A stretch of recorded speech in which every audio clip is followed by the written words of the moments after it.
కళమారుతున్న జీవితం కలతలోకి జారెనా కలలు గన్న కనులకు నీటి చెమ్మ తగిలెనా వెలుతురైన ప్రతిదినం చూపుతోంద వేదన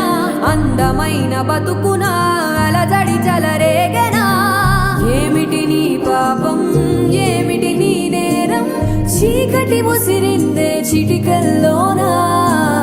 తీరదు నీ శోకం మారదు ఈ లోకం